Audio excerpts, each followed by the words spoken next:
Il-Viċi Kap Nazzjonalista Robert Arrigo naqqas milli jgħid jekk għandux fiduċja fil-Kap Nazzjonalista Bernard Grech u naqqas milli jagħmel dan f'intervista mal-Gazzetta llum fil-ħarġa tal-Ħadd, intervista mifnija b'botti sottili lejn Bernard Grech innifsu u t-tmexxija attwali tal-Partit Nazzjonalista. Dan speċjalment wara l-akbar terf elettorali tal-Partit Nazzjonalista fl-istorja ta' Malta Sovrana. Lillum staqsit lil Robert Arrigo fost affarijiet oħra dwar id-deċiżjoni li Bernard Grech jerġa' jitfismu bħala kap tal-Partit Nazzjonalista. Kien hawn li waslet l-ewwel botta ta' Arrigo fuq Grech meta qal li fil-każ tiegħu huwa ħa 15-il jum biex jieħu d-deċiżjoni li eventwalment ma jibqax viċi kap nazzjonalista.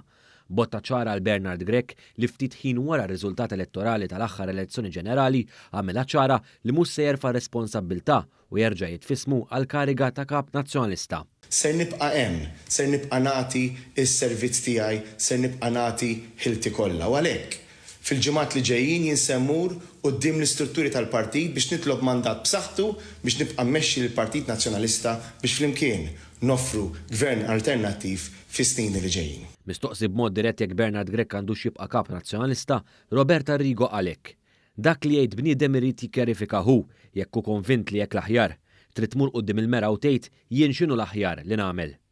Intant Robert Arrigo kompla jesprimi d-dispjaċir tiegħu għall-aħħar riżultat elettorali tal-Partit Nazzjonalista. F'botta ċara lejn l-establishment nazzjonalista spjega li hemm xi ħaġa ħażina ħafna u trid tiġi analizzata mhux minn nies tas-soltu li jaħsbu li huma l-oraklu. Huwa reġa' mela ċara li qatt ma kien involut fil-kampanja elettorali tal-Partit Nazzjonalista. Robert Arrigo tkellem ukoll dwar il-finanzi tal-istess partit. Dan fl-istess jum li Bernard Grech ħabbar li l-Partit Nazzjonalista għandu 32 miljun euro f'dejn. Kien hawn li Arrigo sostna l-ħidma tiegħu biex xejn il-finanzi tal-Partit Nazzjonalista.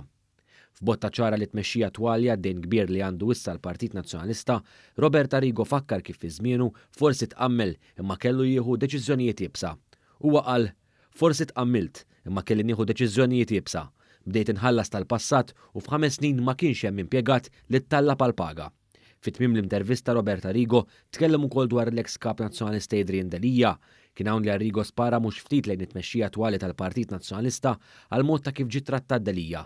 Dwar Adrian Delija huwa għalhekk. Spiċċa wisq taħt attakk, mhux bħala kap imma bħala persuna. Ma stajtx ma nibqax miegħu, sofra. Kont nistaqsih kuljum jekk irid ikompli għaddejjek. Ħareġ xi ħaġa kontra Adrian Delija xejn. Tawħ u salbuh biex imbagħad xi ħadd jiffirmalek li minn dak li qal xejn ma kien minnu. Kompla Arrigo b'botta ċara għal Jason Azzopardi. Mistoqsi jekk dan kellu x'effett fuq ir-riżultati elettorali tal-Partit Nazzjonalista, Robert Arrigo temm jgħid hekk. Affettwa minħabba l-mod kif tneħħa, għaddew ix-xhur u għadni iddispjaċut b'dak li ġara.